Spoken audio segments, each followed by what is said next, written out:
Always keep questioning to yourself. ये हमारे life में बहुत ही ज़्यादा इंपॉर्टेंट है और इस हैबिट को जितना जल्दी हो सके अपने लाइफ में इम्प्लीमेंट करो। अपने दिमाग में इस हैबिट को डाल लो, क्योंकि जब तक तुम अपने आप से या फिर किसी और से भी सवाल नहीं करते, तुम्हारा ग्रोथ कभी होने से रहा। तुम कभी अपने माइंड के फुल पोटेंशियल को नहीं जान सकते, कभी तुम अपने मैक्सिमम पोटेंशियल तक हिट नहीं कर सकते। ये मैं बहुत इंपॉर्टेंट चीज़ बता रहा हूँ, बहुत इंपॉर्टेंट चीज़। अगर हम दूसरों की बातों को ब्लाइंडली ट्रस्ट करते ही जाएं तो क्या होगा? हम अपने दिमाग का यूज़ करना ही बंद कर देंगे। हम अपना ही दिमाग कभी नहीं चलाएंगे भाई। हमारा दिमाग जो ये सुपर कंप्यूटर बैठा है इस हेड में, इसका हम कब यूज़ करेंगे फिर? कभी सोचा है तुमने? और उन अनपढ़ लोगों का तो बात कभी मत सुनना जिन्होंने अपने लाइफ में कभी कुछ एक्सपीरियंस नहीं किया है और हवा हवाई बातों को बस वो तुम्हें बता रहे हैं और कुछ नहीं। That's it. वो तुम्हारे ऊपर एक्सपेरिमेंट कर रहे हैं और कुछ नहीं। देखो, मैं यहाँ पर बहुत सारी चीज़ों का एग्जांपल देना चाहूँगा। जैसे हम बचपन से ही पैदा होने के बाद हम मान लेते हैं ना कि हमें कोई कंट्रोल कर रहा है, माँ बाप कंट्रोल कर रहे हैं।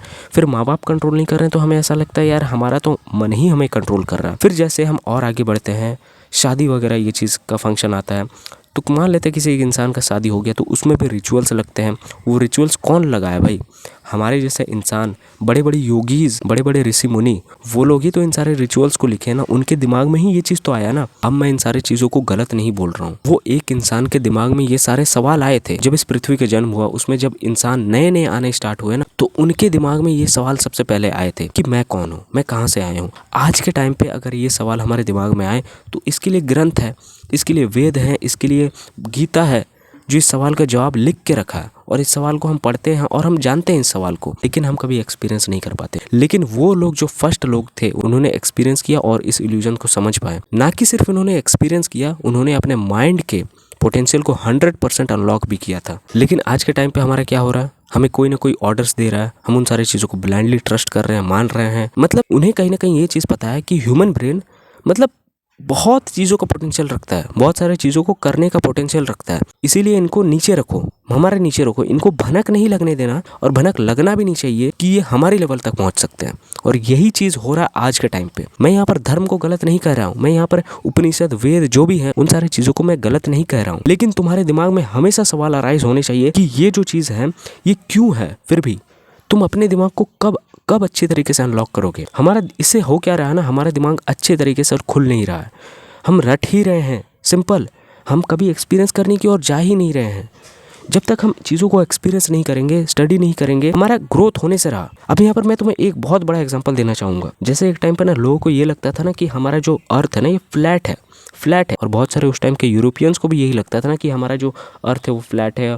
और अगर हम सीधा जाएंगे, हम अर्थ में अगर सीधा जाएंगे, वो देखो वो समुद्र है, तो समुद्र में हम ऐसे गिर जाएंगे। समुद्र की ओर जाना नहीं, क्योंकि जैसे ही हम जाएंगे तो हम नीचे गिर जाएंगे। ये लोगों को बताया गया था। लेकिन उस टाइम पे ग्रीक्स लोग आए, मिले, तो उन्होंने बताया कि नहीं भाई ऐसा नहीं है। समुद्र में आप जैसे ही जाओगे तो वहाँ पर लहरें चलती है और लहरों के हेल्प से आप दूसरे जगह पर आप ट्रैवल कर सकते हो। ये चीज़ बताया गया। तो यूरोपियंस को भरोसा नहीं हुआ, अरे ऐसा भी हो सकता है क्या? फ्लैट नहीं है, फिर हम मतलब नीचे नहीं गिरेंगे। जब उन्होंने ट्राई किया उनका दिमाग खुल गया, अचंभित रह गया, ये कैसे हो सकता है। खैर उस टाइम पे तो ग्रेविटी वगैरह का डिस्कवर नहीं हुआ था, लेकिन उनके दिमाग में एक छोटा सा चिंगारी लगा दिया कि लोग जो बता रहे हैं, लोग जो स्कॉलर्स हैं, जो क्रिश्चियन में फादर्स बैठे हैं, वो मतलब हमें झूठ बोल रहे हैं। तब उन्होंने वहीं से असली एक्सप्लोरेशन चालू किया। उनका क्रांति उस समय से ही स्टार्ट हो गया था जब से वो मिथ्स को अवॉइड करने लगे और चीज़ों को एक्चुअली अप्लाई करने लगे अपने लाइफ में। एक मैं जेन्युइन सवाल तुमसे पूछ रहा हूँ, तुम्हें ये चीज़ पता है ना कि हमारा देश एक टाइम पे बहुत ज़्यादा एडवांस था। हमारे देश में रामायण हुआ, हमारे देश में महाभारत हुआ, इतने बड़े बड़े एपिक्स हुए हमारे देश में, ठीक है। उस समय हमारा देश बहुत ज़्यादा इवॉल्व हो चुका था। हमारी ये चीज़ कहना है, बहुत सारे लोग ये चीज़ बताते हैं। तो यहाँ पर मेरा सवाल ये है, हमारा देश इतना ही ज़्यादा एडवांस था, इतना ही चीज़ों को समझ चुका था, तो बाकी देशों के कंपैरेटिवली हमारे देश तो साइंस एंड टेक्नोलॉजी में और ज़्यादा आगे बढ़ना चाहिए। वो चीज़ क्यों नहीं हुआ फिर? तो इसका भी एक रीज़न है। जब इंसान को हाथों में सब कुछ चीज़ मिल जाता है ना, तो अपना दिमाग ज़्यादा नहीं लगाता, अपना दिमाग लगाता ही नहीं है। और यही चीज़ हुआ था बेसिकली डोडो बर्ड्स के साथ। अगर आपने सुना हो डोडो बर्ड्स, वो एक्सटेंट कैसे हुए? वो एक टाइम पर राज करते थे इस पृथ्वी में। बर्ड्स में उनका प्रजाति जो था ना, वो इंटेलिजेंस, सबसे ज़्यादा हाईली इंटेलिजेंस था, वो राज करता था इस पृथ्वी पे। बहुत ज़्यादा इंटेलिजेंट थे वो। तो वो एक बार कहीं ट्रैवल कर रहे थे, एक जंगल में पहुंच गए, एक आइलैंड में रहने लगे।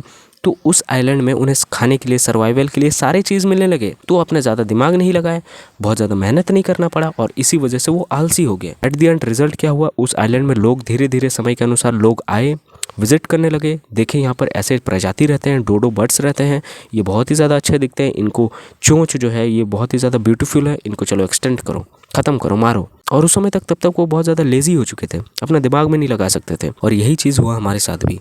जब हमारे देश में सारी चीज़ों का अवेलेबिलिटी बहुत ज़्यादा बढ़ गया ना, तो हम दिमाग लगाना छोड़ दिए। और जब हम दिमाग लगाना छोड़ दिए तो हम सवाल करना छोड़ दिए, जो सबसे इम्पोर्टेंट था हमारे लाइफ में। सबसे इम्पॉर्टेंट था कि हम सवाल करें खुद से कि हम कौन हैं, हम चीज़ों को समझने लगे, हम फुल पोटेंशियल को अनलॉक करें अपने माइंड का, वो चीज़ को हम दबा दिए। और रिजल्ट भी ये देखने को मिला कि हमारा देश बहुत लंबे समय तक गुलाम रहा। क्यों? क्योंकि हम सवाल करना छोड़ दिए, जो सबसे ज़्यादा इंपॉर्टेंट था। आज हमें अगर कोई भी इंसान कुछ भी ब्लाइंडली चीज़ों के बारे में बता देता है, हम ट्रस्ट कर लेते हैं, हम मान लेते हैं। हमें ऐसा हैबिट हो गया ना कि जवाब तो रखा हुआ है भाई, जवाब तो रखा हुआ है। इसलिए हम अपने दिमाग को कभी भी अनलॉक नहीं करते हैं।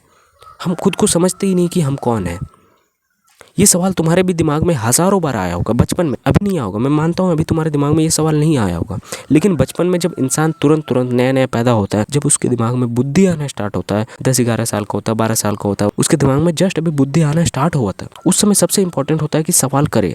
5 साल का बच्चा भी सवाल कर सकता है खुद से कि मैं कौन हूँ। लेकिन ये बता दिया जाता है कि उन सारे सवालों को जवाब तुम्हारे पहले से रखा हुआ है, उसको ढूंढने की जरूरत नहीं है। उस सवाल को क्या करेगा, जिंदगी में भी नहीं ढूंढेगा, वो इस चीज़ को नॉर्मल समझ के बैठ जाएगा, दैट्स इट। देखो भाई, मैं यहाँ पर किसी धर्म को, किसी को भी टारगेट करने नहीं आया हूँ कि कोई गलत है, कोई गलत है। मैं यहाँ पर ये बोलने आया हूँ कि सिर्फ सवाल करो, अपने लाइफ में सवाल करो, खुद से सवाल करो। एटलीस्ट दूसरों से बाद में करना, खुद से ही सवाल करो, खुद से सवाल करो, उसके जवाब ढूंढो। फिर उसके बाद दूसरे जब बोलेंगे तब उसको भी सवाल करो कि तू क्यों ऐसा बोल रहा है, तेरे पास क्या प्रूफ है। क्योंकि हम इंसान ऐसे हो चुके हैं ना, हमारे पास पहले से ही बहुत सारी चीज़ों का अवेलेबिलिटी तैयार करके रख दिया गया है। खासकर हमारे इंडियंस के साथ हुआ है ये चीज़। और हो भी क्यों ना, चलो मैं मानता हूँ कि पहले के टाइम पे हमारे योगीज एक्स्ट्रा ऑर्डिनरी, मतलब उन्होंने अपने दिमाग को 100% अनलॉक कर लिया था, मतलब वो नए थे, तो उनके लिए वो जवाब जानना बहुत ही ज़्यादा ज़रूरी था। तो इसका मतलब ये थोड़ी ना कि हम उस जवाब को ना जाने, हम उन सारे जवाब को एक्सप्लोर ना करें, हम उन सारे सवालों के जवाब ना ढूंढें, उसको महसूस ना करें। ऐसा ज़रूरी थोड़ी ना है। हम महसूस क्यों ना करें, हम जानने की कोशिश क्यों ना करें। इसीलिए मैं ये बोल रहा हूँ कि एक्सपीरियंस करो, एक्सपीरियंस करो। तुम्हें भी नहीं पता कि तुम्हारा माइंड कितना हद तक कैपेबल है, तुम्हें भी नहीं पता। लेकिन जब इसको अनलॉक करोगे ना पूरी तरीके से, तुम दुनिया हिला सकते हो, लिटरली पलट सकते हो। तुम्हारा ये कैपेबिलिटी है, तुम्हें भी नहीं पता। हम अपने दिमाग को बचपन से लेकर बूढ़े होने तक सिर्फ 10% ही यूज़ कर पाते हैं, 10%। और बाकी का 90% हमें पता भी नहीं होता कि हम वहाँ तक भी अचीव कर सकते हैं, वहाँ तक भी पहुँच सकते हैं। और बुद्धि की हेल्प से ही हम अपने अंदर के आत्मा को जान सकते हैं, अपने अंदर के बैठे योगी को पहचान सकते हैं। हमारा ये कैपेबिलिटी है। और यही चीज़ किया था पहले के योगीज़ ने, यही चीज़ किया था पहले के ऋषि मुनियों ने। और इसी वजह से ये दिखता है कि उनका दिमाग बहुत ही ज़्यादा तेज़ था। उन्होंने अपने माइंड को 100% अनलॉक कर लिया था और उसी की हेल्प से वो बहुत सारी चीज़ों के बारे में बता देते थे। लेकिन इस चीज़ का ड्रॉबैक यही है कि हम ये मानते रह गए कि हमारे पास सारी चीज़ों का अवेलेबिलिटी है और हमें कुछ नहीं करना है। ये चीज़ हम मान ली हैं और इसी की वजह से हम आगे नहीं बढ़ पा रहे।